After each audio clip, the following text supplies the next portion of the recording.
Selamat siang Bapak Ibu Guru hebat. Apa kabar pada siang hari ini? Masih semangat? Baiklah Bapak Ibu, izinkan saya mengaturkan pengajari umat. Om Swastiastu. Assalamualaikum warahmatullahi wabarakatuh. Salam sejahtera untuk kita semua. Shalom, namo buddhaya. Salam kebajikan, rahayu, salam merdeka belajar. Bapak Ibu yang saya hormati, pertama-tama marilah kita mengucapkan puji syukur kehadapan Ibu Sang Yang Witwasa, Tuhan Yang Maha Esa, karena berkat rahmat-Nya lah kita bisa berkumpul pada siang hari ini dalam acara kegiatan pengibasan terkait modul 1.4 tentang budaya positif. Bapak Ibu yang saya hormati, dapat saya mengucapkan terima kasih atas kehadiran Bapak Ibu yang telah meluangkan waktu untuk hadir pada kegiatan kita pada siang hari ini. Yang saya hormati Ibu Kepala SMP Negeri 8 Denpasar, yang saya hormati pula Bapak Ibu Guru yang sudah berkenan hadir pada siang hari ini. Bapak Ibu yang saya hormati, sebelum kita melaksanakan kegiatan kita pada siang hari ini, marilah kita berdoa sejenak, memohon perlindungan dan juga anugerah dari Ide Sang Yang Witwasa, Tuhan Yang Maha Esa, sehingga kegiatan kita pada siang hari ini bisa terlaksana dengan baik dan lancar. Kami mohon Bapak Ibu untuk berdiri.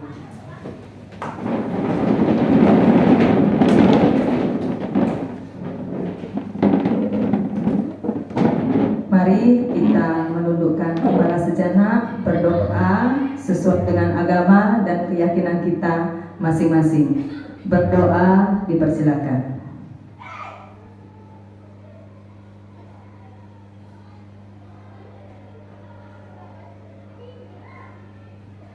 Berdoa selesai. Bapak Ibu dipersilakan untuk duduk kembali.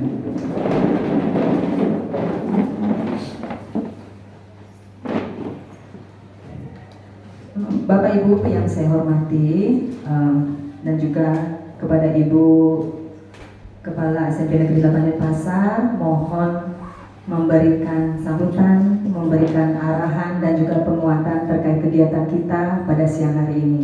Untuk waktu kami persilakan.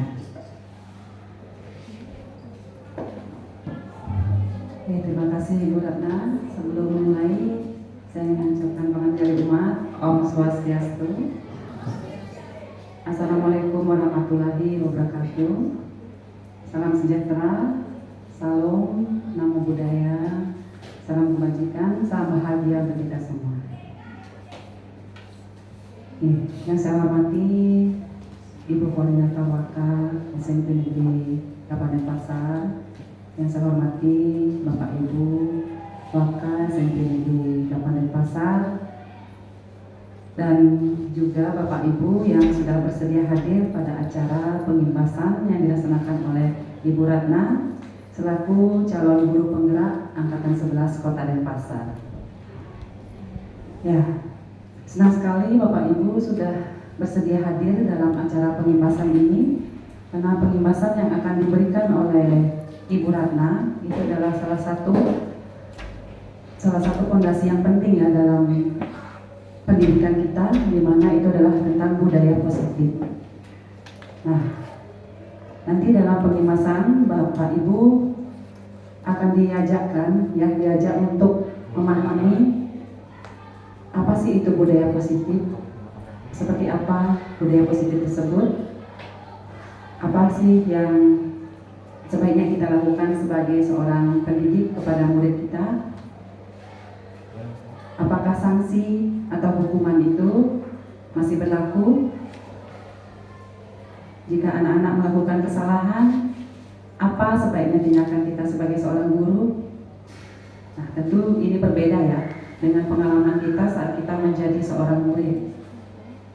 Nah, sangat berbeda dengan anak-anak zaman sekarang. Kita tidak boleh menyamakannya. Mungkin dulu kita sering ya mendengar kata kasar atau dimarahi sama gurunya atau diberi hukuman. Walaupun apapun dilakukan, misalnya keliling lapangan disuruh ngepel, disuruh bersihkan WC. Nah, itu tidak berlaku lagi pada zaman sekarang.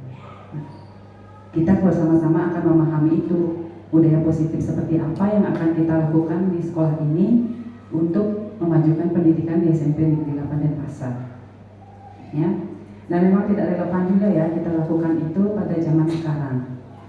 Nah, nanti dalam budaya positif ini, apapun yang Bapak Ibu ingin ketahui, aktiflah dalam bertanya. Ya, terutama nanti ada segitiga restitusi ya Ibu ya.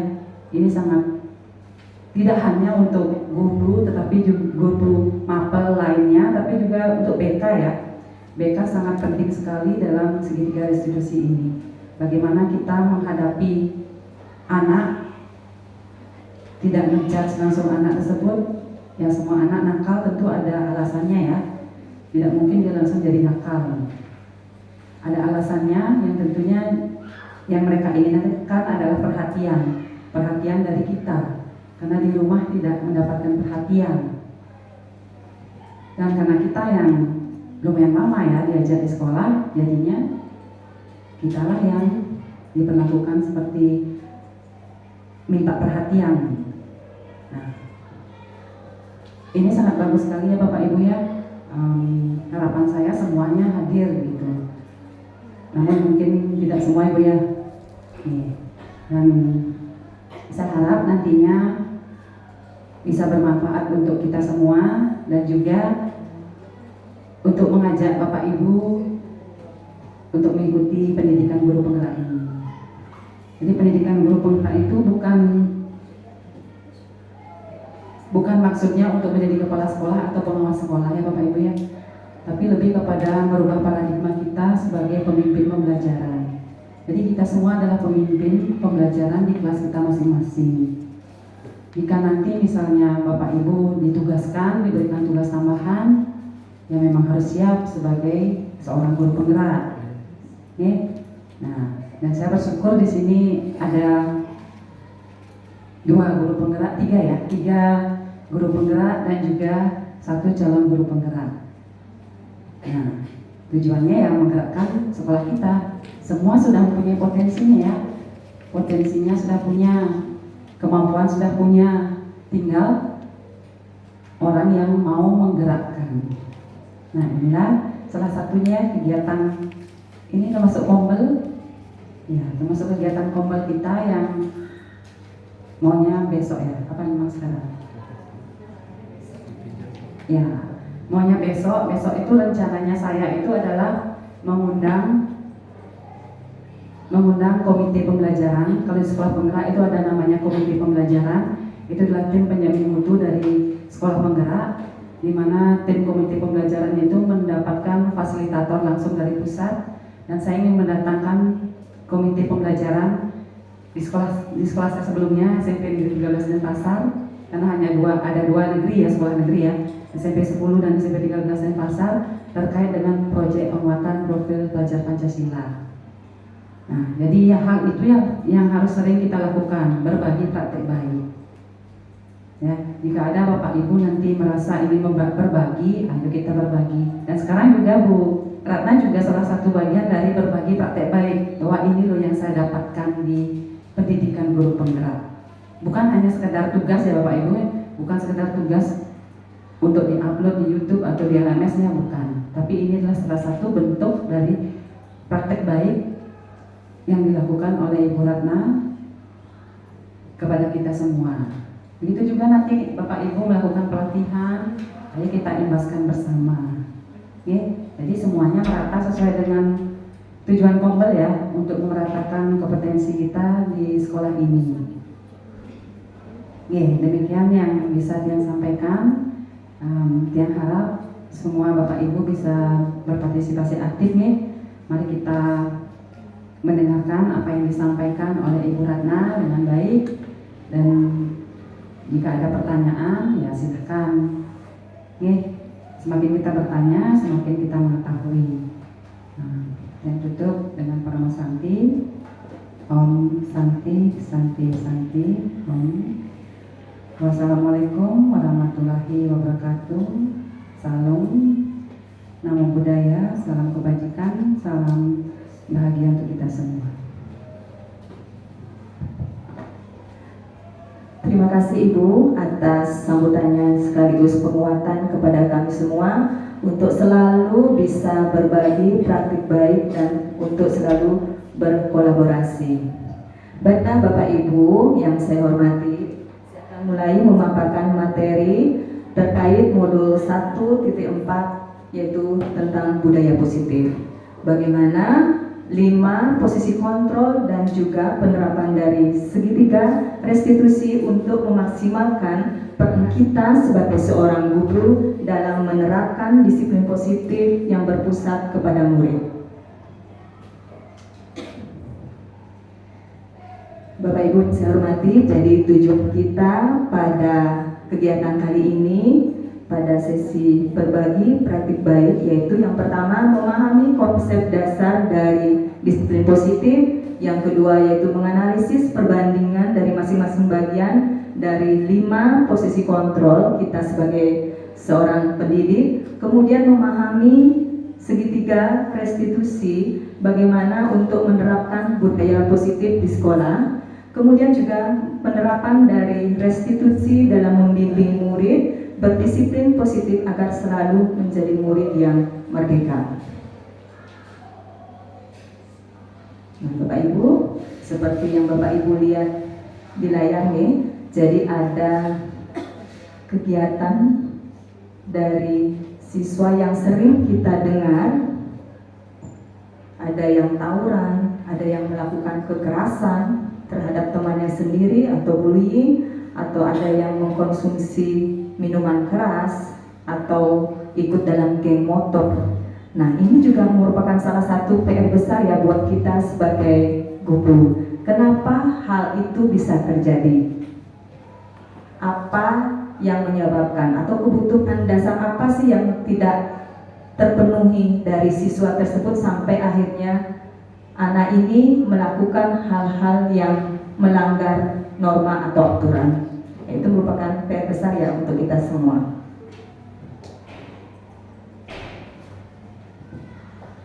Nah, sekarang saya ingin Bapak Ibu mengulas kembali tentang kejadian yang pernah Ibu alami ketika Ibu masih berada di bangku sekolah. Coba Bapak Ibu ingat kembali satu kejadian yang menyenangkan, yang sangat menyenangkan buat Bapak Ibu, dan satu kejadian yang tidak menyenangkan atau kurang menyenangkan dan tidak menyenangkan. Coba Bapak Ibu ingat-ingat kembali dari masa sekolah, dari TK mungkin, SD, SMP, SMA, ataupun pada masa kuliah. Silakan Bapak Ibu, siapa yang mau berbagi tentang pengalamannya? Oke, Ibu Widiani, silakan Ibu.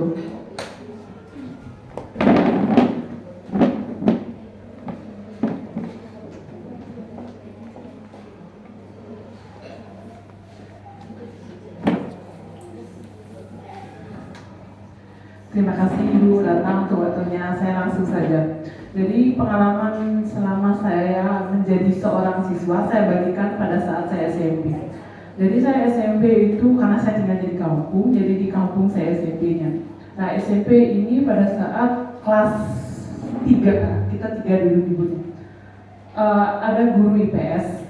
Waktu itu ngajar sejarah. Ini benar-benar pengalaman menyenangkan dan ini juga sebagai patokan saya menjadi seorang guru. Walaupun sebenarnya dia bukan bahasa Indonesia, tetapi semua materi yang diajarkan sama dia itu diubah atau dikonsepkan menjadi sebuah drama. Jadi kalau ada pembelajaran dia, kita berkumpul di aula, semua sejarah yang dipelajari itu didramakan, kemudian masing-masing membagi-bagi menjadi kelompok. Jadi itu pembelajaran yang benar-benar menyenangkan.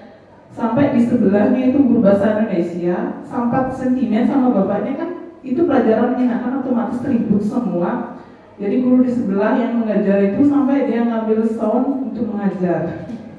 Itu saking menyenangkan. Kemudian yang menyedihkan, memang saya tidak suka bahasa Inggris. Maaf, bismillah ya. Bahasa Inggrisnya yang saya nggak suka. Jadi bahasa Inggris gurunya itu memang udah guru teladan. Ingat sekali saya sampai di provinsi dia dapat juara 1 guru teladan. Ini masih SMP juga pengalaman saya. Dia dapat guru teladan, tapi maaf, saya kurang suka sama gurunya. Jadi berimbas ke pelajarannya. Jadi setiap selesai ulangan, selalu dia berikan peringkat nilai tertinggi. Untuk peringkat 3 besar itu selalu mendapatkan hadiah. Nah, saya kebetulan memang tidak suka sama sekali dengan bahasa Inggris. Jadi saya benar-benar kecewa sampai sekarang. Saya selalu mendapatkan di peringkat 40 dan peringkat itu ditempel di mading. Saya merasa malu sekali waktu itu karena memang saya nggak suka pelajarannya dan gurunya memang menurut saya hebat. Jadi apa yang dibicarakan sama gurunya itu benar-benar saya nggak paham. Jadi itu saja Bu Ratna. Terima kasih waktunya. Terima kasih ya Ibu Widiani. Sebenarnya saya tersinggung juga loh Bu, ada bahasa Inggrisnya. Jadi betul sekali ya yang Ibu Widiani sampaikan bahwa kita kalau belajar itu tidak harus diam ya. Kalau ada yang bilang ribut itu berarti tidak belajar. Kami terutama di bahasa kalau tidak ngomong berarti kan tidak ada interaksi apa. Nah seperti itu. Ya, jadi seperti apa yang disampaikan oleh Ibu Widiani. Nah, di masa SMP pun pengalaman yang menyenangkan dan pengalaman yang tidak menyenangkan itu kan sampai hari ini ya, mungkin akan seterusnya sampai nanti Ibu Widiani berumur 50 tahun, 60 tahun masih teringat dengan peristiwa tersebut. Nah, dari itu merupakan juga refleksi ya buat kita sendiri, kita sebagai seorang tenaga pendidik, bagaimana kita bisa menciptakan pengalaman-pengalaman yang positif, pengalaman-pengalaman yang menyenangkan kepada siswa kita, dan jangan sampai kita memberikan pengalaman yang tidak menyenangkan kepada siswa kita. Itu PR buat kita, ya. Karena itu akan terus terekam dan akan dibawa sampai kapanpun dan diingat sampai kapanpun.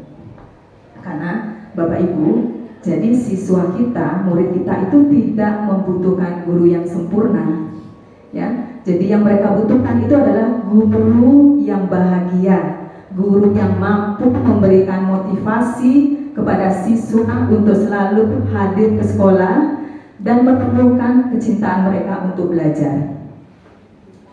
Baiklah Bapak Ibu, saya akan lanjutkan. Nah, kita masuk ke konsep dasar dari disiplin positif. Ketika Bapak Ibu mendengar kata disiplin, yang terbayang dalam benak Bapak Ibu itu apa? Ada yang bisa sharing ketika mendengar kata disiplin, apa sih yang terbayang dalam benak Bapak Ibu? Mungkin Ibu Lian?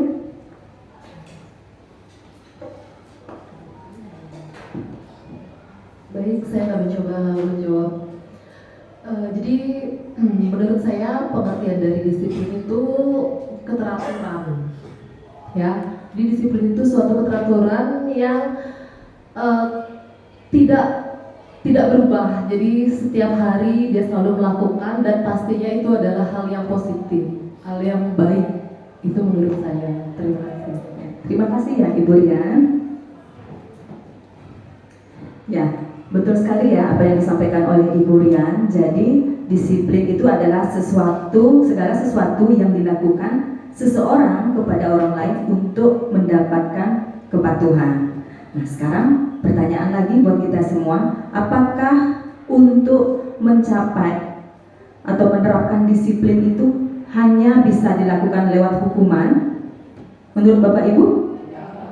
Tidak selalu ya. Ya, benar sekali ya Bapak Ibu, masih ada banyak cara yang lain yang bisa kita gunakan untuk penerapan dari disiplin itu, malah kita harus menghindari yang namanya hukuman. Oke, sekarang kita masuk ke disiplin positif. Apa itu disiplin positif? Yaitu memampukan peserta didik untuk memahami dan mengontrol setiap perilaku atau tindakan yang dilakukan agar senantiasa dilakukan dengan penuh kesadaran dan tanggung jawab sebagai bentuk menghormati dirinya sendiri dan juga orang lain di sekitarnya. Jadi kita sebagai seorang pendidik bagaimana menciptakan anak-anak yang memiliki disiplin diri sehingga mereka bisa berperilaku yang mengacu pada nilai-nilai kebajikan universal dan memiliki motivasi intrinsik. Jadi yang dimaksud dengan disiplin positif itu bagaimana kita menuntun siswa kita untuk meyakini terkait nilai-nilai kebajikan bukan karena suatu paksaan, tetapi karena adanya motivasi dari dalam dirinya sendiri. Ini berikutnya, apakah hubungan disiplin positif dengan pelaksanaan pembelajaran yang berpihak pada murid? Kira-kira hubungan antara penerapan disiplin positif dengan pelaksanaan pembelajaran yang berpihak pada murid. Kira-kira apa hubungannya? Mungkin ada yang mau sharing? Kira-kira apa hubungan dari penerapan disiplin positif dengan pelaksanaan pembelajaran yang berpihak pada murid? Tidak ada nih? Bisa lanjutkan lagi. Ya, Bapak Ibu. Jadi ketika disiplin positif itu diterapkan, ya secara otomatis siswa kita memiliki karakter dari profil pelajar Pancasila, yaitu kita akan memiliki siswa yang beriman, bertakwa kepada Tuhan Yang Maha Esa. Kita akan memiliki siswa yang mandiri, siswa yang bernalar kritis, siswa yang memiliki karakter yang berkebinekaan global, bergotong royong, dan juga siswa yang kreatif. Di mana nanti muaranya dengan siswa kita memiliki karakter profil pelajar Pancasila, maka akan tercipta sekolah yang aman, nyaman, dan juga menyenangkan.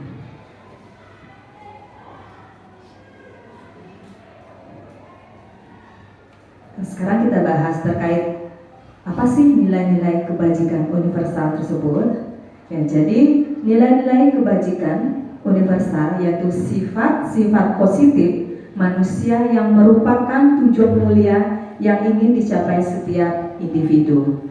Contohnya misalnya empati, bertanggung jawab, disiplin, rasa hormat, saling menghargai. Itu beberapa contoh dari nilai-nilai kebajikan. Sekarang kita lanjut pada teori motivasi, hukuman, dan juga restitusi. Mungkin Bapak Ibu sering mendengar kata restitusi atau hukuman, paling sering ya.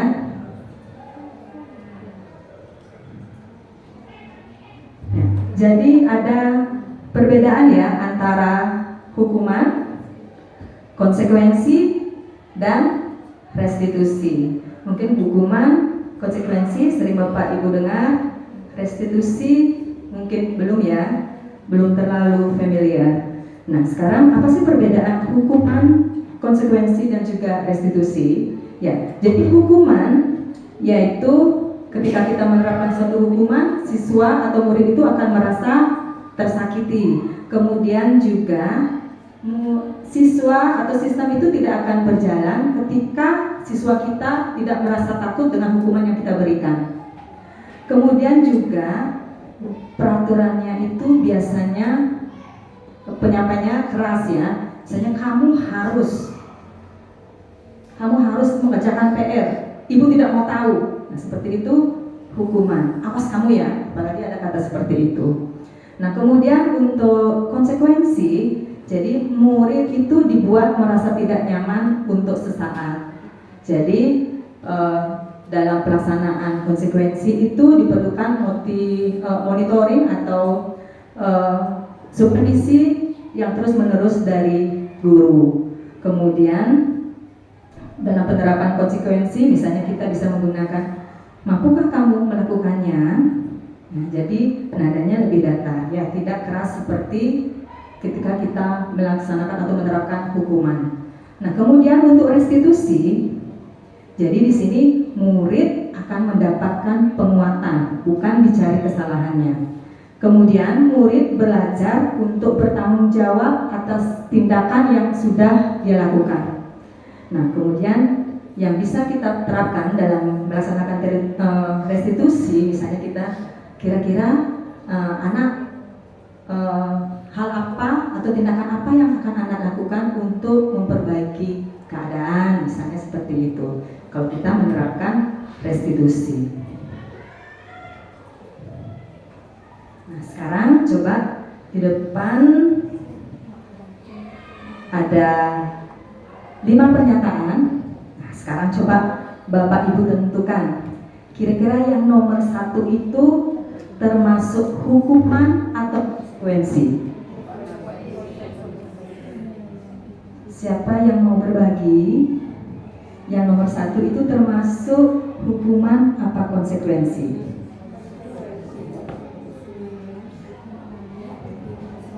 Baik, terima kasih atas waktunya. Saya ingin berbagi yang pertama itu mengganti penghapus teman yang dihilangkan. Kalau menurut saya itu adalah konsekuensi, karena di situ tidak ada dibentuk identitas gagal pada siswa, tidak ada menyakiti hatinya fisik atau psikisnya. Jadi ada apa yang akan kamu lakukan jika kamu menghilangkan penghapus temanmu? Mungkin begitu, Ibu. Terima kasih. Ya, betul sekali ya yang disampaikan oleh Ibu Sri. Jadi ada keterkaitan atau unsur sebab akibat ya yang ditimbulkan. Jadi murid hanya dibuat merasa tidak nyaman untuk taat.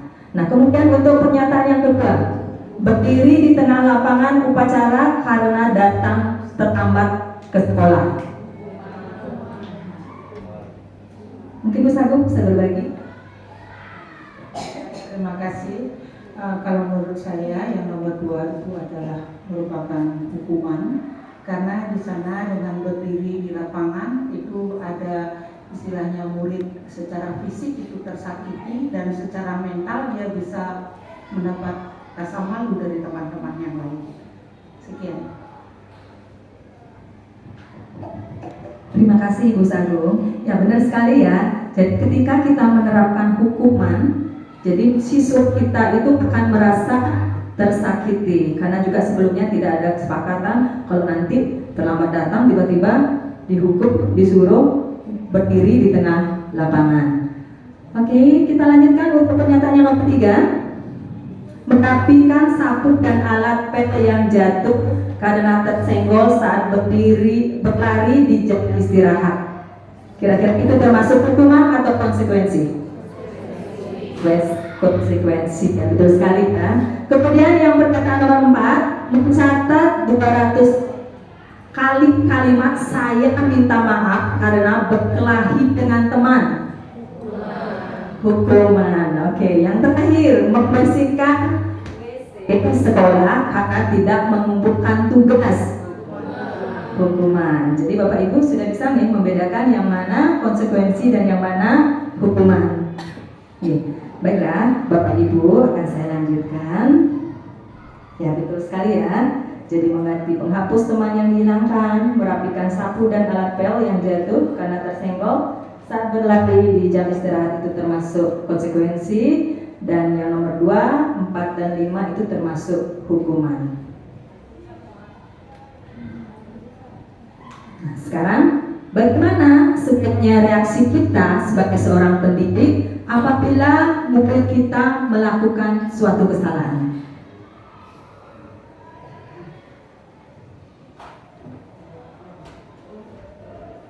Bapak Ibu, kita masuk pada 5 kebutuhan dasar manusia.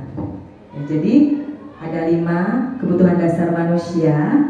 Yang pertama itu adalah kebutuhan bertahan hidup, Kemudian yang kedua ada kebutuhan akan kasih sayang dan rasa diterima.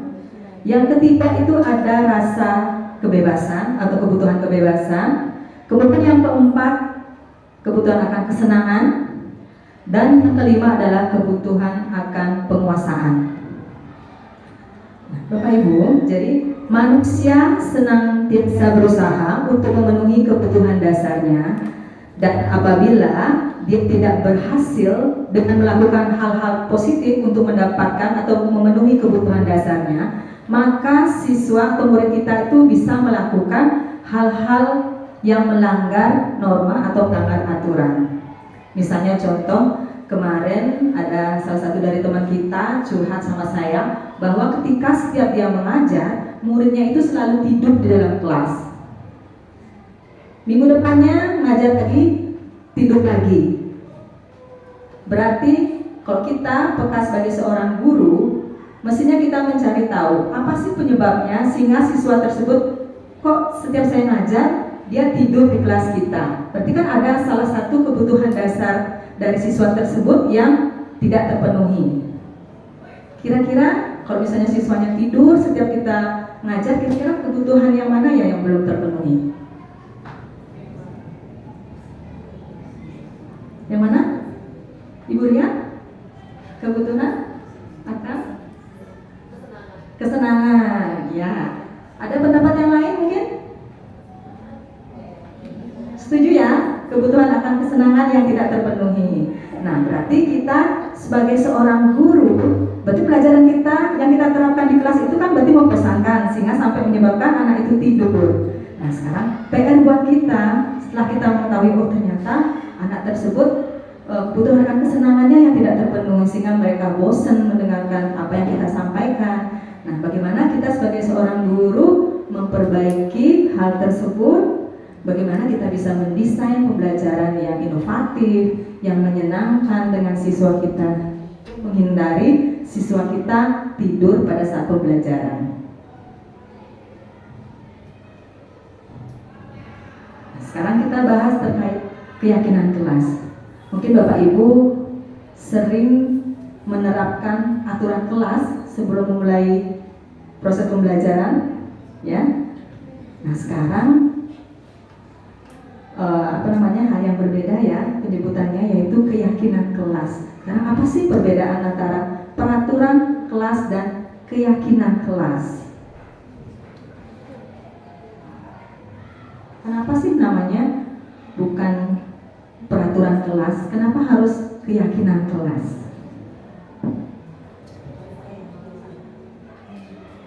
Kira-kira apa ya Bapak Ibu ya? Kenapa kita menerapkan keyakinan kelas bukan peraturan kelas? Ya, oke, Bu Ge.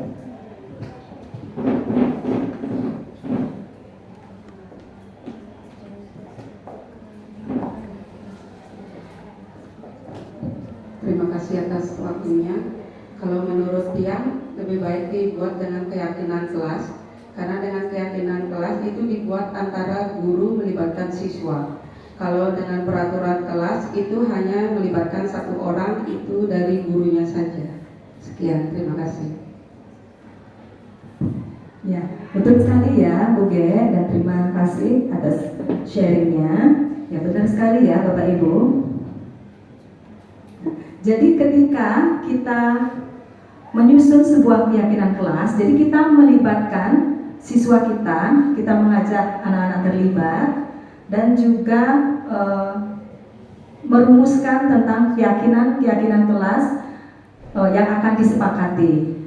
Nah, ini contoh dari peraturan. Contohnya misalnya, dilarang membuang sampah sembarangan. Itu peraturan. Dilarang merokok. Kembalikan buku yang telah dibaca. Hadir di kelas 10 menit sebelum pembelajaran dimulai. Dilarang berlari di koridor. Nah, di sana pada peraturan banyak menggunakan kalimat-kalimat negatif, misalnya kayak dilarang, jangan, harus. Nah, seperti itu kita berusaha untuk mengubahnya menjadi kalimat-kalimat yang positif. Misalnya, dilarang membuang sampah sembarangan, bisa kita ganti dengan ya, membuang sampah pada tempatnya. Kemudian misalnya hadir di kelas 10 menit sebelum pembelajaran dimulai. Kira-kira kalau kita buat dalam sebuah keyakinan kelas, hadir tepat waktu atau disiplin waktu, seperti itu ya, bentuk dari keyakinan kelas. Jadi ada nilai-nilai keyakinan yang akan dituju.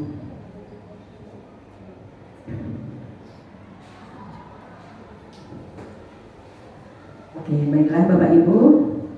Sekarang kita masuk ke materi berikutnya, yaitu tentang 5 posisi kontrol kita sebagai seorang pendidik.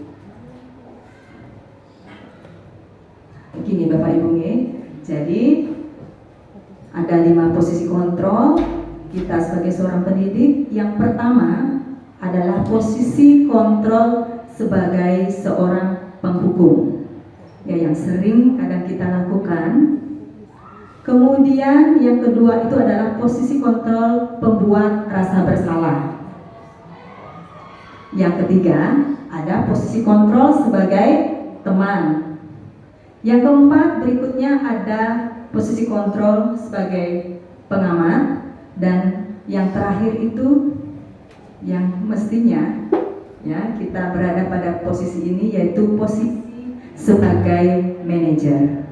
Apa sih perbedaan dari kelima posisi kontrol ini?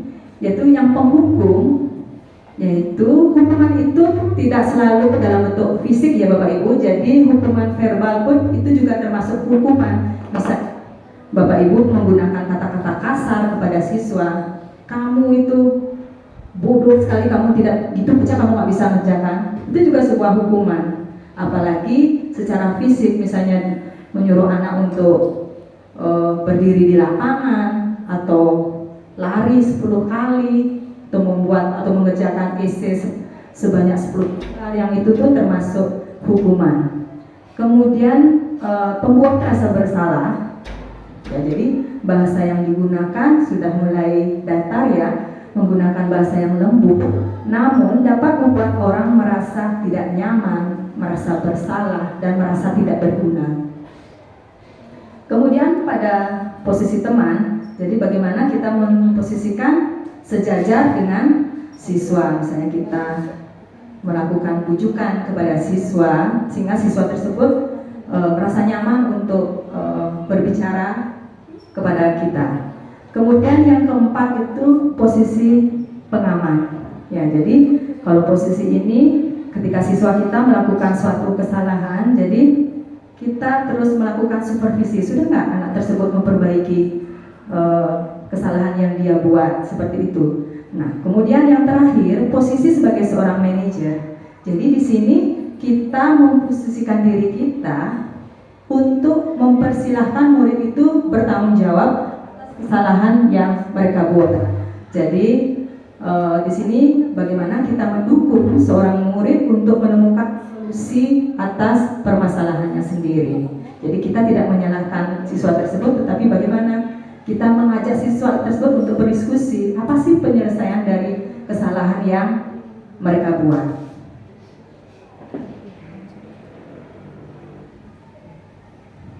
Mungkin ya Bapak Ibu. Jadi untuk posisi penghukum, ya, biasanya menggunakan suara yang tinggi, bahasa tubuh, misalnya matanya sampai melotot, misalnya, kamu ini tidak mengerjakan PR, apa sih yang kamu lakukan kemarin? Main game aja ya? Nah, seperti itu ya, sampai menghardik, apalagi sampai kata-kata yang kasar ya, karena hasilnya kemungkinan dan pasti ya siswa tersebut akan marah sama kita, malah bisa dendam. Jangan-jangan nanti pulang sekolah motor bapak ibu digobek pakai paku, set, rasa ini soalnya tadi sudah marahin saya. Nah, itu hal yang bisa terjadi ketika kita berada pada posisi kontrol sebagai seorang penghukum. Nah, sekarang pembuat rasa bersalah. Di sini nadanya mulai turun ya. Tetapi misalnya kata-kata yang bisa Bapak Ibu gunakan ketika berada pada posisi pembuat rasa bersalah, ibu itu sangat kecewa loh sama kamu. Kamu itu pintar sekali, tapi kenapa kamu sampai mencuri uang? Ibu kecewa sekali loh sama kamu. Nah, kata-kata seperti itu, dan sering kadang kita lakukan ya. Saya juga merefleksi diri saya sendiri, saya juga sering melakukan hal ini, di mana posisi saya itu adalah sebagai pembuat rasa bersalah. Terutama juga untuk saya terapkan pada anak saya sendiri, ya. Kadang-kadang kamu nggak kasihan sama mama. Nah, seperti itu.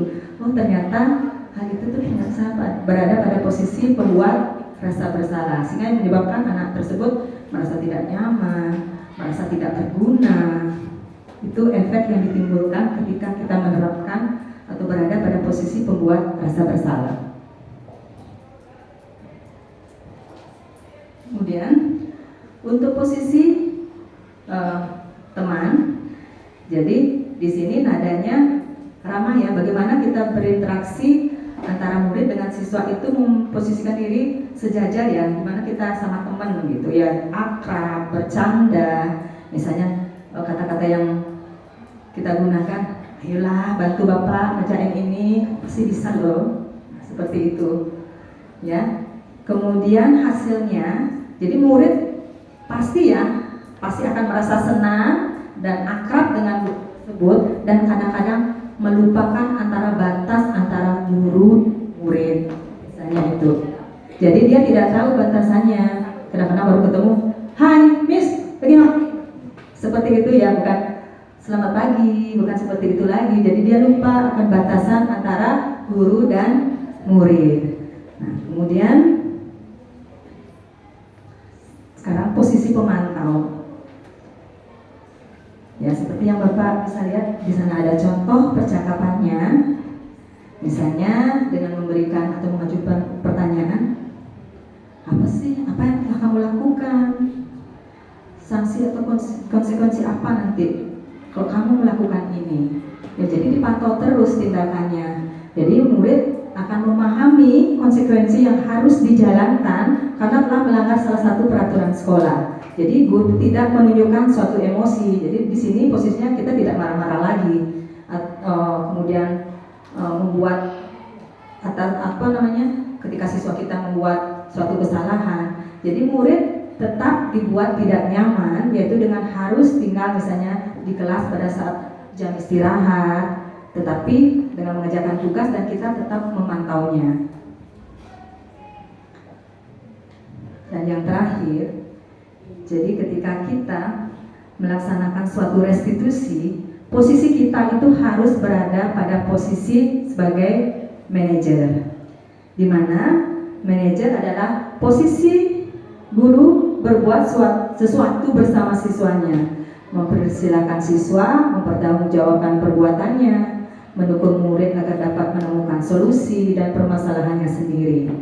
Ya, jadi misalnya Bapak Ibu ketika berada pada posisi manajer, jadi Bapak Ibu bisa bertanya sama siswanya, kira-kira keyakinan apa sih nak yang sudah kamu langgar?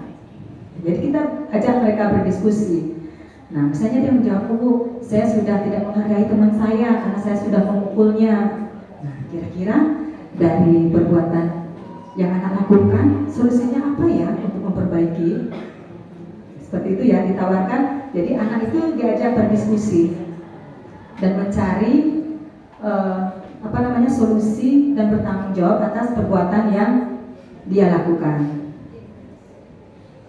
Jadi di sini posisi seorang manajer itu bukan untuk mengatur perilaku seseorang ya atau seorang murid, tetapi bagaimana guru itu membimbing siswanya untuk mencari solusi dan bertanggung jawab atas kesalahan yang mereka perbuat.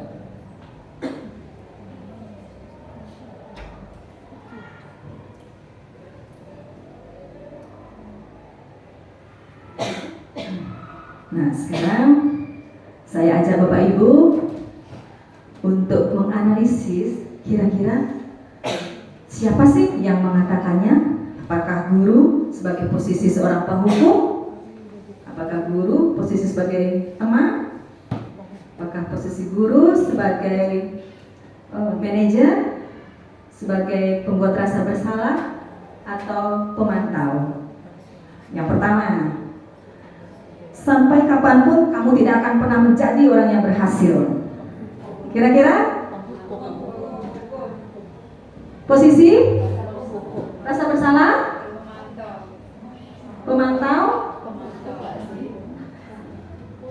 Yang pertama itu adalah posisi sebagai penghukum, ya, karena siswa tersebut dibuat tidak nyaman dan merasa tersakiti karena sudah dipermalukan. Ya. Kemudian yang kedua, jika masih belum mengerti, nanti saya bantu. Oke, benar sekali ya. Kemudian yang ketiga, jika tidak bisa menjawab pertanyaan ini, maka tidak boleh pulang. Penghukum. Oke, berikutnya, saya merasa kecewa dengan kamu hari ini. Ya, jadi membuat anak itu merasa bersalah, ya, merasa tidak nyaman, merasa tidak berguna. Kemudian berikutnya, peraturannya apa? Yang mana? Manajer? Pemantau, ya. Jadi masih menanyakan aturan terkait aturan. Dan yang terakhir, apa yang akan kamu lakukan untuk menyelesaikannya? Ya, benar sekali nih Bapak Ibu. Jadi yang pada pernyataan terakhir, siswa atau murid itu diajak untuk berdiskusi untuk mencari solusi atas kesalahan yang dia perbuat dan untuk memperbaikinya.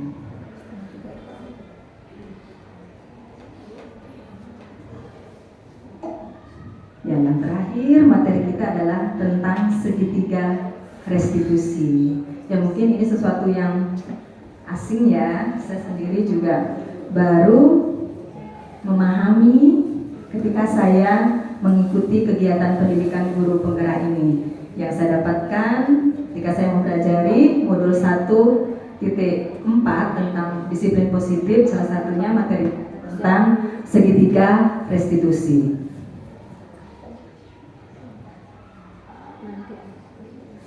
Jadi apa sih restitusi?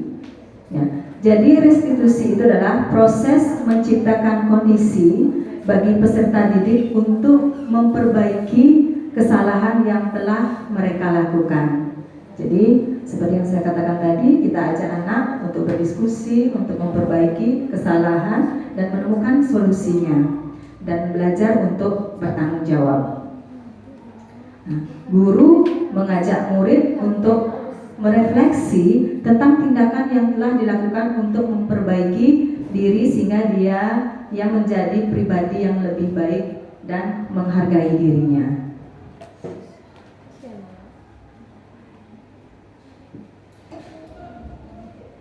Jadi restitusi itu bukan untuk menebus kesalahan, tetapi belajar dari kesalahan. Misalnya saya sudah pernah melakukan ini, berarti untuk berikutnya saya tidak boleh melakukannya lagi. Kemudian memperbaiki hubungan merupakan tawaran. Jadi pada restitusi itu adalah tawaran, bukan sebuah paksaan.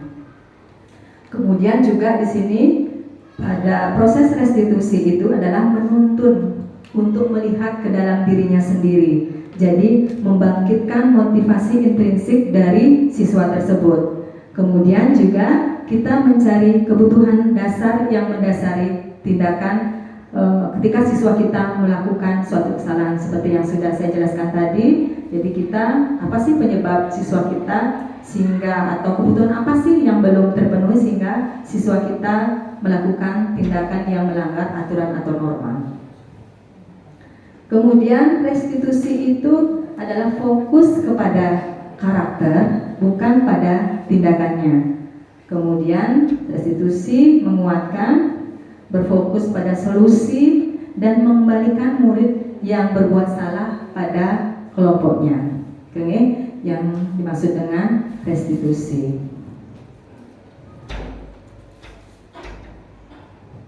Ya, ini yang seperti yang Bapak Ibu lihat di depan, gambar dari penerapan segitiga restitusi. Jadi ketika kita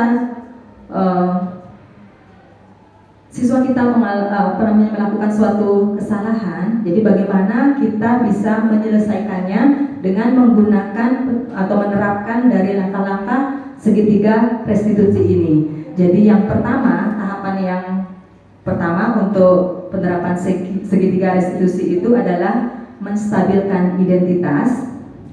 Yang kedua adalah validasi tindakan yang salah. Dan tahap yang ketiga adalah menanyakan keyakinan. Ya, mungkin Bapak Ibu bertanya, apa sih menstabilkan identitas itu? Ya, jadi pada tahap ini, ketika siswa kita melakukan suatu kesalahan, misalnya dia lagi berkelahi sama temannya, dia kan lagi emosi ya, kemudian Bapak Ibu panggil, kamu tadi ngapain? Nah kalau gitu kan posisinya lagi marah siswa kita, tapi kita langsung menjudge dia, jadi bukannya menyelesaikan masalah, ya, jadi malah menyiram bensin lagi, ya malah dia tambah parah lagi marahnya. Nah, pada tahap ini kita mencoba untuk menstabilkan emosi dari anak tersebut. Misalnya caranya ketika kita memanggil siswa yang bermasalah itu bisa kita lakukan dengan memberikan salam, sapa dulu. Selamat pagi anak, selamat pagi Ali. Gimana kabarnya hari ini? Sudah makan? Basa-basi dulu, ya. Oh ya Bu, saya baik-baik aja, saya udah makan kok tadi. Mulai tenang ya posisinya. Nah setelah itu baru kita menggali informasi dari anak tersebut. Nah tadi Ibu dengar anak berkelahi sama teman. Bisa ceritakan kenapa kok bisa kayak gitu? Nah, mulai kan setelah tenang itu mulai dia bisa bercerita dan kita menggali informasi dari siswa itu sendiri. Tadi Bu, saya ditendang soalnya teman saya yang ngejek teman saya yang cewek, jadi saya nggak terima Bu, jadi saya tenang. Apanya yang kamu tenang? Saya bahunya saya tenang Bu, soalnya dia terus saja ngomong. Seperti itu. Nah, kemudian kita masih berada di posisi menstabilkan identitas ya. Jadi kita tidak menyalahkan anak tersebut, ya. Bisa kita dengan berkata, iya sih, Ibu kalau di posisi kamu juga pasti marah. Ibu akan kalau diejek teman kita pasti kita tidak terima ya. Bisa seperti itu, seolah-olah membenarkan dulu kesalahan yang dia buat. Setelah itu baru kita mulai masuk ke yang kedua, yaitu memvalidasi tindakan yang salah. Jadi kita mulai tanyakan kira-kira apa yang anak lakukan itu benar apa tidak. Nah jadi gitu sudah kita memvalidasi tindakan yang salah. Setelah itu, setelah kita validasi tindakannya, baru kita masuk ke menanyakan keyakinan. Kita mulai bertanya lagi, kira-kira anak ingat nggak keyakinan kelas yang sudah kita buat atau keyakinan dari supporter kita? Masih ingat Bu? Saya jawab. Salah satunya apa? Kita tidak boleh melakukan kekerasan di sekolah. Misalnya seperti itu anak menjawab. Nah kita bisa juga menanyakan keyakinan dia, bagaimana kira-kira solusinya? Apa yang akan anak lakukan? Kalau gitu saya akan meminta maaf aja Bu sama teman saya. Nah, seperti itu ya, pada tahap menanyakan keyakinan. Demikian nih Bapak Ibu, kira-kira Bapak Ibu paham terkait penerapan dari segitiga, atau ada bayangan dulu lah penerapan segitiga restitusi ini. Mungkin di kesempatan lain ya kita langsung praktek nanti bermain peran, misalnya berkelompok, Bapak Ibu satu orang sebagai murid, satu orang sebagai siswa dalam penerapan segitiga restitusi ini. Jadi untuk hari ini saya berbagi tentang bagaimana sih caranya dari penerapan segitiga restitusi ini.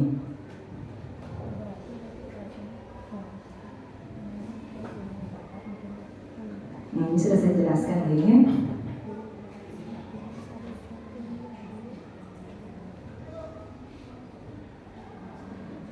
Nah, seperti yang saya bilang, atau ada mungkin hari ini yang mau berbagi, satu atau dua orang saja, satu orang sebagai guru, satu orang sebagai murid dalam penerapan segitiga restitusi.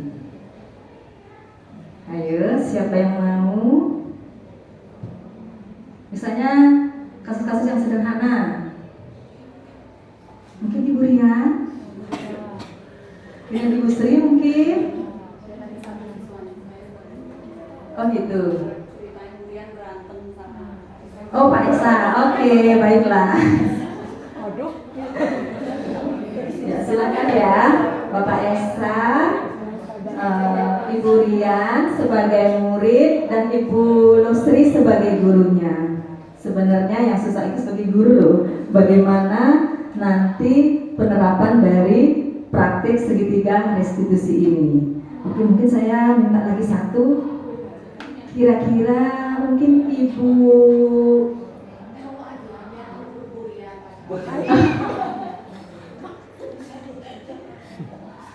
mungkin Pak Mul aja, biar Pak Mul malam ya.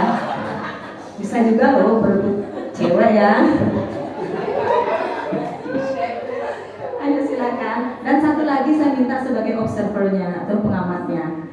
Saya minta sama Ibu Nitya deh. Ibu Nitya, coba Ibu Nitya perhatikan dari praktek drama itu kira-kira teman-teman ini yang berempat sudah melaksanakan nggak proses dari atau langkah-langkah dari segitiga restitusi ini, ya? Mohon nanti Ibu Nitya mengamati, kemudian Bapak Esa, Bapak Mulyarte, Ibu Rian dan juga Ibu Lusri silakan untuk tampil ke depan.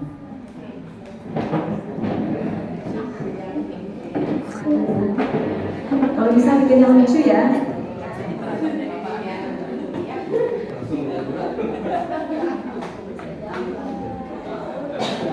Pak Mul, jangan beneran dipukul temennya ya.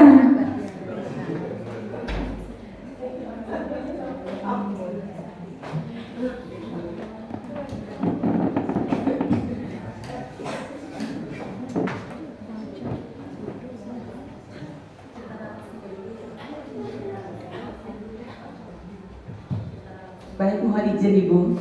Terima kasih atas kesempatannya. Ini kita akan mempraktikkan adegan segitiga restitusi. Saya sampaikan ilustrasinya dulu. Ini Bu Rian ini adalah siswi kelas 9 di SMP Negeri 8 Denpasar yang sangat cantik, mempesona dan centil sedikit begitu Bapak Ibu. Selanjutnya, Mulyarte ini adalah siswa kelas 9B yang tertarik dengan Bu Rian. Selanjutnya Esa adalah kelas 9B, mereka sekelas. Esa ini sudah hampir menjadi pacar Bu Rian. Intinya Esa ini sudah hampir 3 garis finish, tapi si Mulyarte ini ingin menikung Esa di pengkokan. Ya begitu sinopsisnya. Sekarang mereka lagi adu kekuatan, adu argumen. Iya, untuk mendapatkan peri yang cantik ini dari kelas 9A, namanya Rian Tini. Silakan dipraktekkan.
Ya, selamat siang Rian Deni. Ada apa? Ini Bu, tadi kan saya minta Oh, sebentar. Masuk dulu, duduk dulu ya, duduk dulu ke ruangan duduk. Sini nak, sini bertiga. Ya berdiri bisa, ada apa-apa. Ya, Rian Deni kelas 9A. Ini siapa namanya? Esa dari kelas B. Terus anak? Dari kelas 9B. Oh, kalian sekelas ini ya. Ada apa ini kok? Sebentar. Iya, tarik napas dulu. Sebentar. Tarik napas dulu, nak tarik napas dulu. Tenang dong, ada apa ini? Bu Guru juga panik nanti Bu Guru yang dikeroyok di sini. Tarik napas dulu, duduk dengan tenang dulu. Sudah? Sekarang Bu Guru ingin Rian Dewi dulu yang bercerita sama Bu Guru. Apa sih? Ada apa ini? Jadi gini Bu, tadi kan saya minta tolong sama Esa.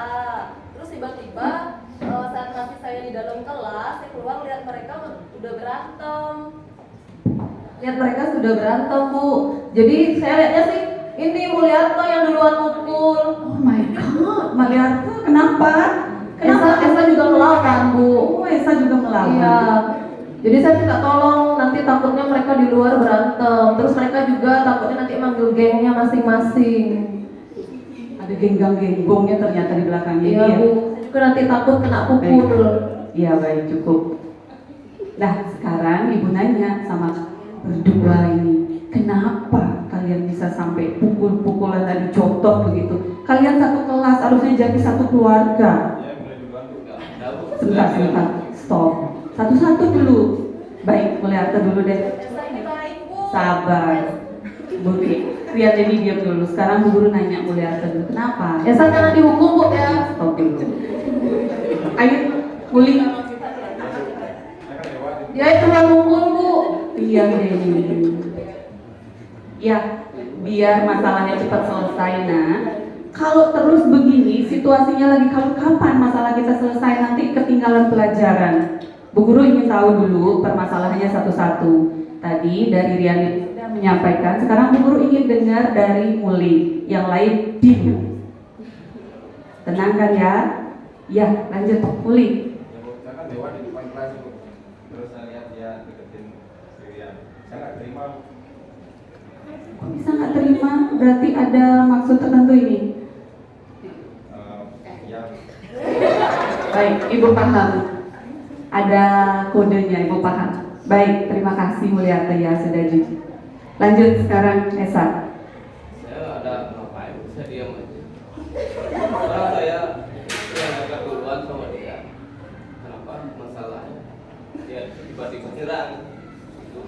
Oh, paham sekarang Bu Guru Dia ya. juga bukan nggak pacaran kan? Saya cuma lihat dia juga Pacaran? Emang Esa pacaran sama Rian Denny? enggak sih Bu. Oh. Dia kan juga tidak pacaran. Oh begitu. Tiba-tiba nyerang.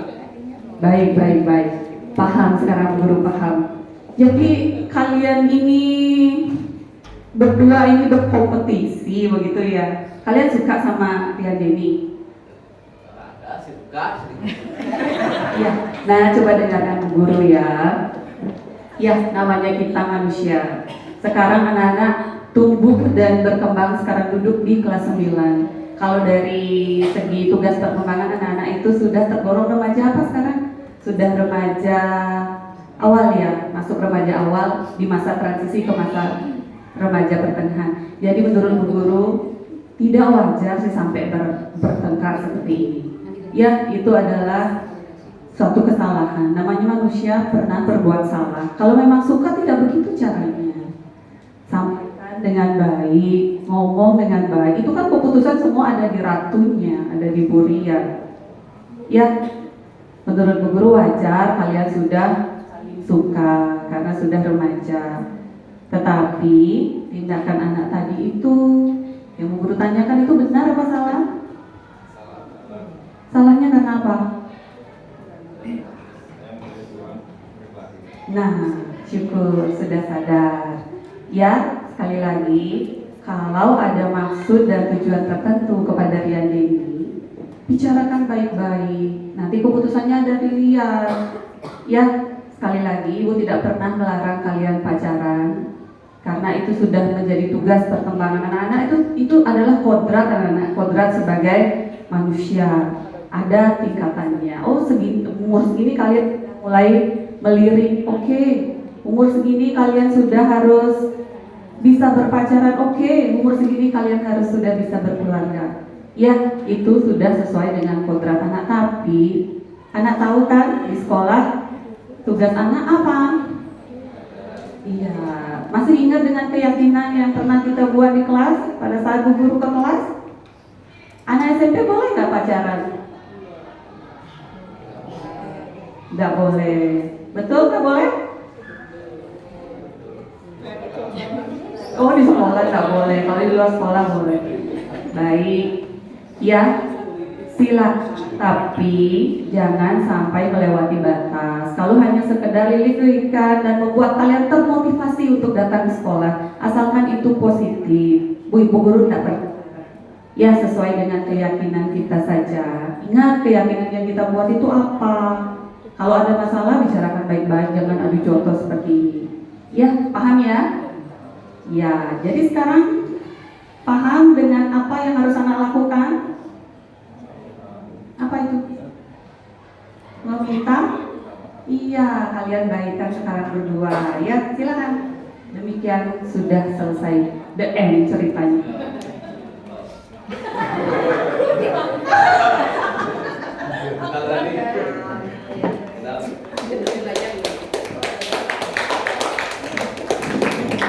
Kasih tepuk tangan dulu dong buat teman-teman kita.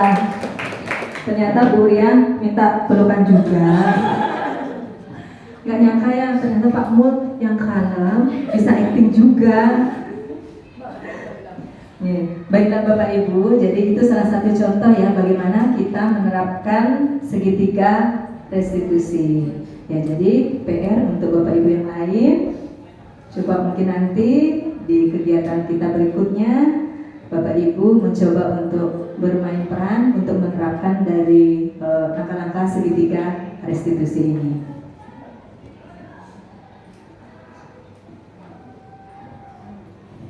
Baiklah Bapak Ibu, jadi dalam menerapkan disiplin positif, guru hendaknya mampu merefleksikan posisi kontrolnya saat ini.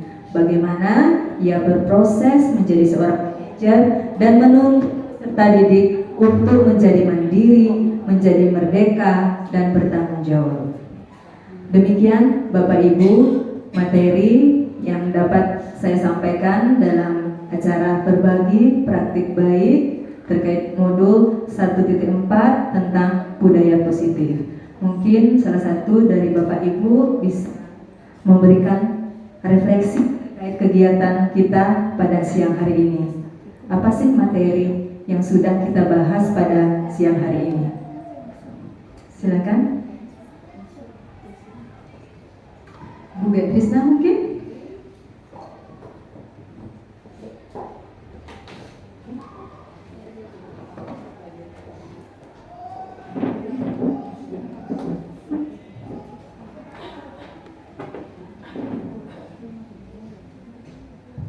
Terima kasih atas waktunya.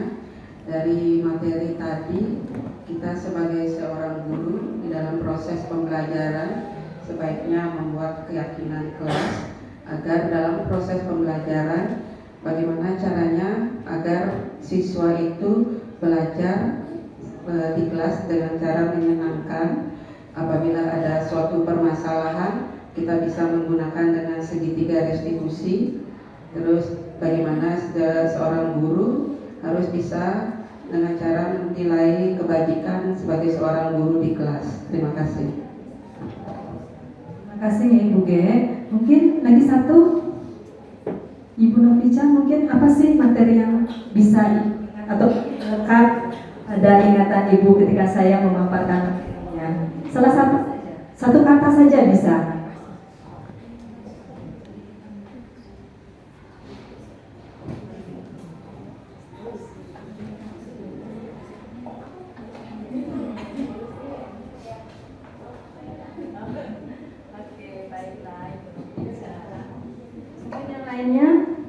Itu saja Ibu Murni mungkin yang Ibu paling ingat dari pemaparan saya tadi. Terima kasih atas waktunya. Jadi dari tadi yang sudah disampaikan oleh Bu Ratna bahwa budaya positif, disiplin positif itu bisa kita terapkan ke siswa-siswi kita. Dari dalam artian kalau misalkan kita sebagai guru ada permasalahan di kelas, kita bisa menerapkan segitiga restitusi tadi supaya apa yang kita pengenkan, keyakinan dari murid kita itu yang paling penting supaya dia lebih bertanggung jawab sama dirinya sendiri. Itu aja. Terima kasih. Terima kasih ya Ibu Murni dan juga Ibu Getrisna. Ya, betul sekali Bapak Ibu. Jadi saya ada yang saya ambil dari Rusdi Rukma Rata, seorang budayawan. Kebahagiaan adalah pada saat kita dapat menghargai apa yang ada di sini dan sekarang, dan dapat membangun hubungan maupun kerjasama dengan orang lain atas dasar hormat dan saling menghargai. Demikian Bapak Ibu terkait acara kita pada siang hari ini, berbagi praktik baik tentang budaya positif. Saya mohon maaf apabila ada hal-hal yang berkenan yang tentunya tidak disengaja, dan berharap sekali bahwa apa yang saya sampaikan itu memiliki manfaat untuk Bapak Ibu sekalian. Akhir kata saya tutup dengan mengaturkan para mesanti. Om Shanti Shanti Om. Wassalamualaikum warahmatullahi wabarakatuh. Terima kasih.